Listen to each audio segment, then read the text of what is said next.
Well, Hot 91, the soul of VA is leaked to that in the building. I'm in the building with a DJ. Sober, the DJ, is in the building. How you feeling? Check, Mike, check. It's your boy Sober, the DJ, a.k.a. the guy with the vibes. VA, what's good? What's up, baby? Most definitely. So like I was telling you before, like, I always heard of your name, but I never put the name to the face. Mm-hmm. So you're here, you're in the building. How you feeling? Great. I'm happy to be here. Happy to finally address Virginia as it's like, I feel like I'm on like an Oval Office meeting or something crazy. Like it's wild. But yeah, it's good, man. It's good to finally like, get to that platform where I can address everybody one time. Most definitely. So when I was like, Jay was like, he wants to have you on the show, I was like, most definitely. And I was like, I saw your DJ name, Soberthedj. Yeah. Why that name? Like, that name is so unique. It's like not generic. Yeah, you try to be. I try to be. But so originally, it was DJ Sober, but the term sober came from, that was a given name because I don't smoke or drink. Okay. From like years ago. So fast forward, I started getting some traction. I'm in the publishing labels. I'm writing music. I'm just on third contracts get put down. There is a DJ Sober that actually exists already. Oh, okay. He has his own career out in Dallas. Shout out to the OG. Mm-hmm. So it came to the point, he's like, bro, can you please like change your name? People kept tagging me as him, on it. So I was like, well, I'm not gonna change the name Sober because I'm already known as it, whatever the case may be. So then I just switched it around. Yeah, Sober the DJ, spelled it with all one word, so it's easy to find. Shout out to all the SEO nerds in the world. Yeah. And it worked. Yeah. So you say you're sober, so you don't drink or smoke, but that's kind of hard in that industry of being a DJ because like you do clubs, you do different events. Oh, let me get you a drink. So how do you balance that, and how does that work? With a smile, brother. With a smile, you know what I mean? I mean, because I can't be mad at somebody for offering. That's just what they have, and it goes from drinks, it go to powdery substances, it go to agricultural items, it go to all kind of, you know what I mean? And you just smile and wave and don't make anybody feel uncomfortable with what they do because we want to live and let live. So it's easy. It's easy. Yeah. So most definitely. So let's talk about, you are the official DJ for a bounce legend, Absolutely. Right? So talk a little bit about bounce that. Legend. Man, how did that work out? First of all, I was a fan first. Okay. We all was fan first, right? And I used to DJ at a radio station online, Prime Radio. Shout out to my boy DJ Crazy. Uh-huh. And eventually, this got to the point where I was sharing. He had dropped a record called "Want to Be Loved." Uh-huh. Fire. So many people don't know what the record is. If you don't, you need to get it on the air. It's fire. Mm-hmm. I did a video for it. Fast forward, it got to him somehow. So now I'm on his radar. He's like, who's this guy? Mm-hmm.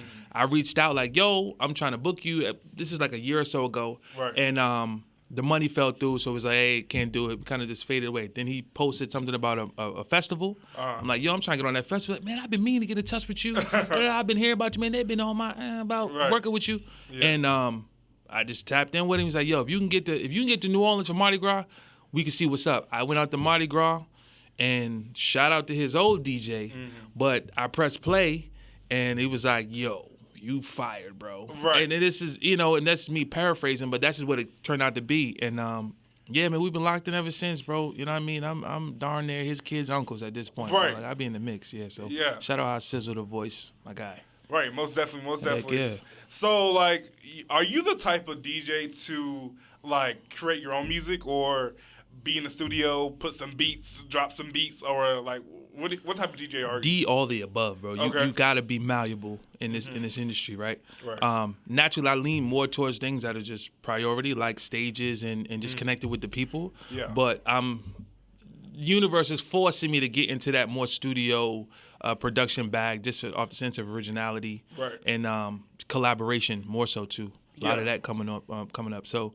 Yeah, it's all above, bro. All the above. But I do prefer a festival for sure. Most definitely. So let's talk about when you first started. Okay. Did you ever experience, like, you being in the club, you mix it, and then, like, the mix didn't go right? Or something happened, like, people wasn't vibing with it when you first started off? I'm going to tell you this, bro. And this is going to sound crazy. I've been DJing since 10th grade. It's about, like, 15, 16 years. Y'all do the math. Right. Not once have I had a bad gig. Okay. Not once. Since the $2 house parties to Ski Master Slump God to Travis Scott to this festival to Antidote Agency festivals, never had a bad gig once. and I'm knocking on wood if there's some in here somewhere. I don't think this is real wood. Hey, whatever the heck. Knock on the wall. You know what I mean? Yeah. You know what I mean? I never had a bad gig, bro. Because I don't do it pre-planned. It's always reading the room. So it's impossible for you to fail if you're looking at what you got. You know, It might be 2 people. Yeah. It might be 100. It might be 1,000. You know what I mean? You cater to who's there. You'll never lose. Right, most definitely. So let's talk about Travis Scott. Yeah. How did that happen? Because I saw the picture. I was like, that's crazy. Man, Cactus Jack family. Shout out to them boys. So my boy Mike, who's actually a VA native too, he does – or at the time, he was doing their sneaker program. They have like something they do for children, and he was one of, if not the main curator. I'm not sure what the title would be, but for that. Right. And he just saw the opening and it was like, yo, hey man, I got this. Can you get here? It's all about like being there. Right. Can you get here? And I'm like, yeah. I went down, pressed play, and I was back 2-3 years back to back. They invited me back. Just got connected with Houston. Shout out Houston. Shout out Austin. Right. Old Texas. And yeah, bro, that was wild, bro. There's a lot of pictures that's not up there no more, but it was crazy, bro. We was in Rose, Tiana Taylor, everybody was in there, bro. It's crazy. Right, like have you ever been starstruck? Because like in my industry, like you can't be doing that. Like you can't be like starstruck. It's like okay, like last week I was in LA for the NAACP Awards, and then Michael B. Jordan, he just walked past. I was like, yo, hey Michael, how you doing? Like, I know you. I know you. Yeah. So how did you over time, lose that like starstruck likeness? I'm gonna tell you, bro. It never existed. Like it mentally, of course, you like, oh snap, there goes so and so. Like when we did Vibe Check on the beach, and I was next to Waka. The whole time we on stage, we performing together, and I'm just like, yo, I remember being in my room, bro, high school, listening to that Flockavelli album, like, yo, and now we here. Yeah. And it was just like a moment, but it wasn't a starstruck. It was literally just like I'm one of them. Right. I always felt more comfortable amongst people that did what I did. No shade to the fans and the crowd, but it's just like. I'm never at ease over there. But when I'm over here with people that's really doing it and we're doing it to this level, I fit right in every time, because I just always felt that's where I should be at, Right, most definitely. Are you from Virginia? Not originally. So my mom's side of the family is actually from Suffolk. Okay. I've been here every year of my life. Okay. Every year, and the universe kind of guided me to live here. Right. But I grew up in Boston. Oh, okay. Boston, bro. Boston, you know what I mean? 617, what's up? Okay. And went to high school in Jersey. Okay. And then I've been up and down the coast, bro. Army in Fort Bragg, and then I moved to Philly, was in other clubs, and then the label in North Jersey, and now we here. Like I've been all over, yeah. So do you have any like other DJ friends down here that you like? Y'all are like in a circle of, I guess, DJs or? I don't have that luxury, bro. Oh. I don't have that luxury. Like everybody, I know next to everybody, or I've worked with next to everybody. But because I'm not, and this is just me trying to come up with a reason that makes sense. Right. Because I'm not from here, and I don't have like a super, like there's no frat behind me. There's no group. There's no cliques. It just, you kind of got to make room for yourself, you know what I mean? For yourself. And when you get that opportunity, show up, show out, Right. But, yeah, I don't really have no day-to-day, like, you know what I mean? But everybody show love when we'll be all in the same room. So that's all that matters. I don't mind. Were you at the Off-World sessions or no? No, I didn't go to none of that, bro. I wasn't even in town. When they just did the joint in Norfolk at the Annex? No, Assembly. Assembly, They did that Assembly. I wasn't there. I was actually in New Orleans prepping for Jazz Fest. Okay. And, yeah, bro. Yeah. Shout out to them. Okay, so what do you think needs to happen for everybody to come together, or you believe, like, people should just stay in their lane? I'm going to say this, bro. I don't think Virginia was never meant for everything to be one way. So the sooner that we all adjust to knowing that, like, there's room for everybody here, the pop stars, the hip-hop, the trap, the whatever. Right. If we embrace the diversity of Virginia, like the market of it, to where like everybody can get some, right? That's when, ironically, we'll be together. When we embrace the other person's thing, even collabing.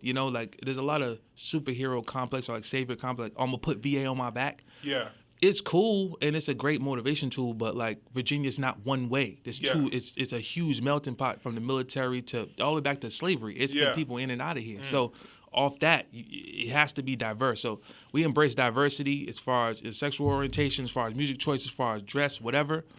We go crazy. Yeah, most definitely. So let's talk about new artists and new music. So when you, like, these new artists, their songs don't go over 2 minutes anymore. Yeah. So how do you work that in your set? Like, because I know a lot of people don't like to, let me play this song. Okay, let me play another song. Yeah. Like, I mean, so when I first got here, I'm gonna get right to where you at, but I'm gonna just build up to it. When I first got here, the first people I tapped in with was the artists because that's what I know, and I went through a whole catalog. I even had a show. You sent it, we spin it, where I only played local artist music. Yeah, that's what we do here. It was dope.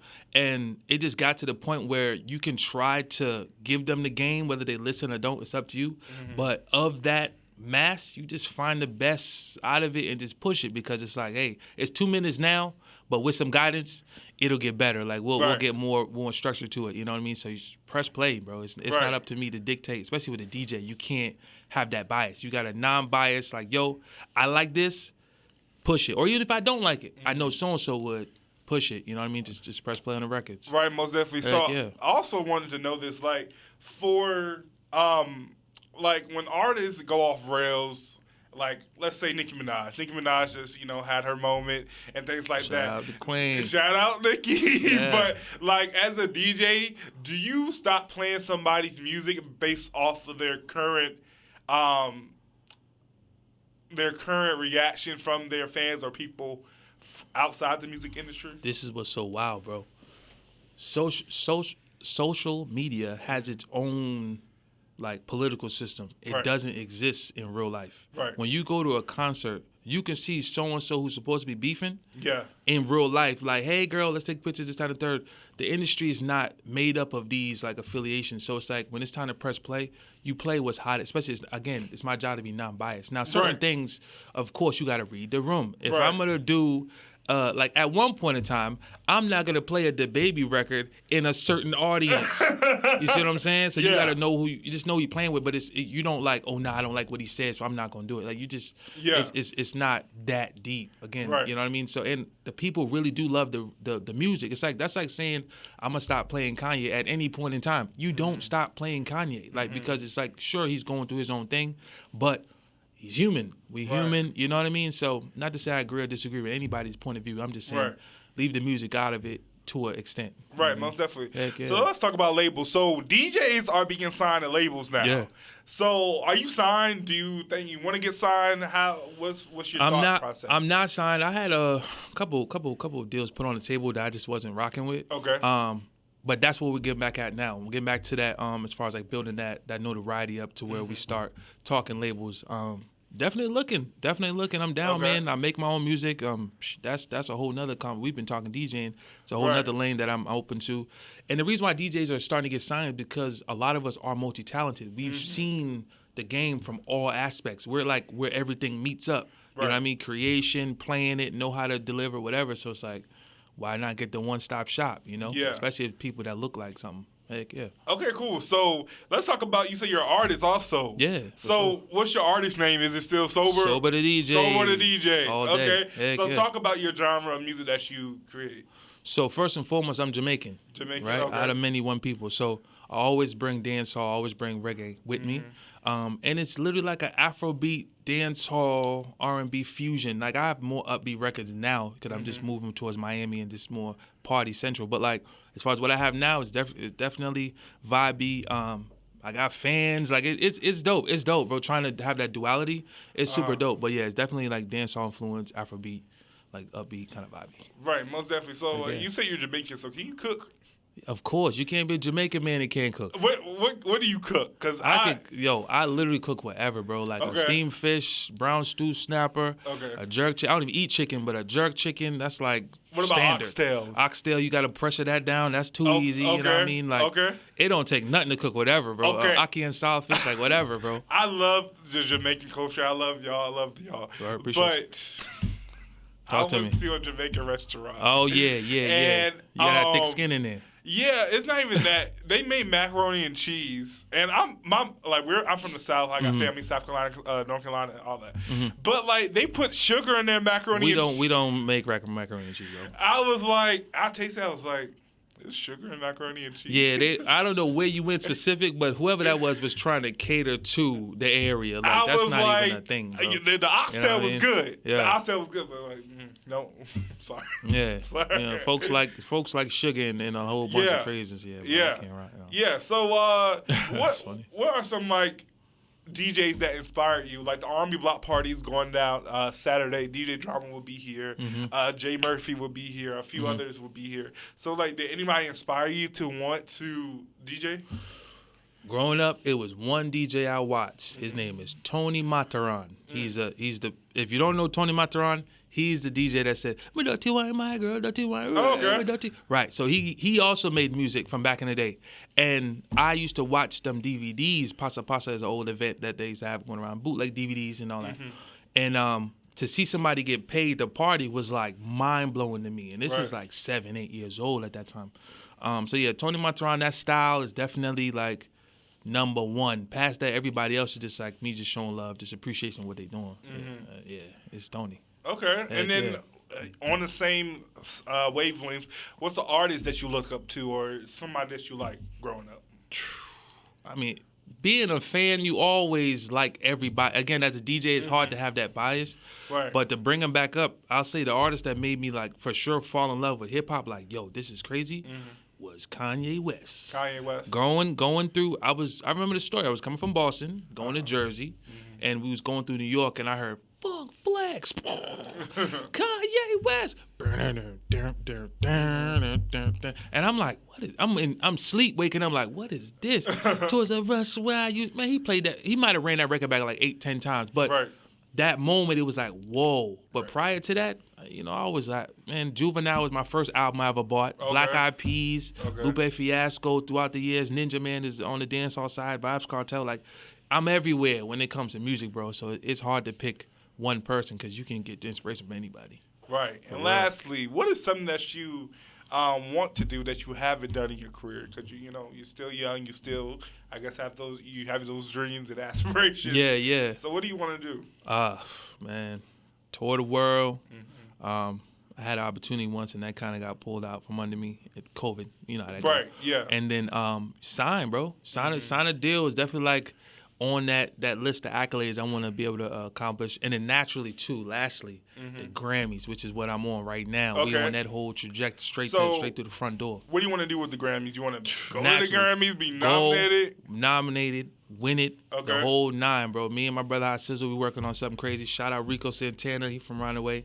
Working with Missy. Shout out Missy Elliott. We got some work with her going. Shout out to everybody that's involved with what we doing, man. Right. You know what I mean? Just yeah. You know what's crazy? So like I grew up like Missy was one of my favorite female rappers of all time. So like when in high school when I graduated, I decorated my cap to her Super Duper Fly album. That's hard. That's hard. I met Missy last year in October, and I was like this is not real. Like I just was that during her street naming and all that? Okay, so she came back. It was for her anniversary of that. Okay. So they did like a dinner or whatever, and the funny thing is they hired the DJ that was supposed to work the event couldn't do it. So they got our DJ Scandalous, who is also a DJ here.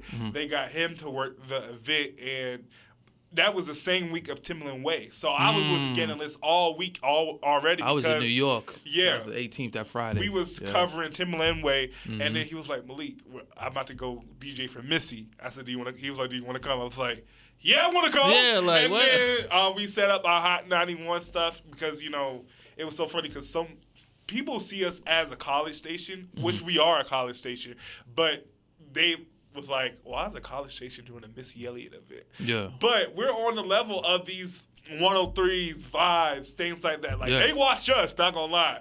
So like it was all great to see. So it's like that, brings it back to, manifesting and, having your dreams. Say what you want to do.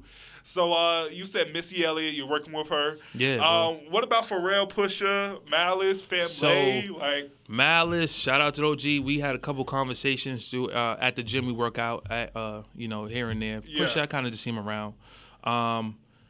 I'll say like this. As far as proximity to Pharrell, I'm not working with him, but between me and Antidote Agency, we're working with one of his close guys. I guess you say, I don't know if his name, you want to put his name out, but that guy to work on with our festivals and stuff coming up this year. Okay. So we'll have that close proximity DN. You know, Right. it's just, yeah. Right. Shout out Chad too. Chad. Yeah. OG. And we can't end this interview without talking about Jay. Yeah. Jay, come in the frame. Come in the frame. Yeah. Come on. Okay. Yeah. Jay. What's up? So we got Jay in the building. Absolutely. So let's talk about these festivals. You bring DJs like Sober there and put them on. So how does it feel to know you're doing something like that? No, I mean, that's what it's all about, man. That's why we started the agency. Just give opportunities to the talent that we see. I mean, there's so much talent out here. I think it's just a matter of, getting them the spotlight, right? Yeah. You never know who's watching, who sees that, and you never know, who he can connect with or the people we work with connect with. So that's really everything for us. Yeah, most definitely. In the off-world session, shout out to Samir, shout out to y'all. That went crazy. Like, I connected with you there, so it was great to see so much talent in one building. And I know Samir was like, he was saying, Virginia is the wave. Like, we can become the wave. We can become the New York. We can become the Atlanta. We can become the Cali. But we just gotta, come together. For sure. So most definitely. So thank you for putting on events like that. No, thank you, man. Thanks for having us too. Most definitely. And Sober. What? Look in the camera. What camera is it? I think it just looks straight. Okay. Whatever camera it is. Tell the people who Sober the DJ is for the people who don't know. Sober the DJ. Like I said, the guy with the vibes, man. I'm a visionary. I'm the guy that cares, that's going to try to provide opportunities for people who don't always get them. I'm the one that's going to try to open the doors for everybody because I was where you was. I slept on the couches. I was I was darn near homeless. I was, I was that guy, and I worked my way up. So I definitely want to try to build back up and give everybody those opportunities who deserve it. That's it, man. Ball of energy, looking to just push this thing forward and be progressive and do what I can for the game. Yeah. Most definitely. Where you heard it here first. We're Hot 91. Leak Tav in the building. Sober the DJ in the building. Jay in the building. Right here on Hot 91. The Solar VA. Gone.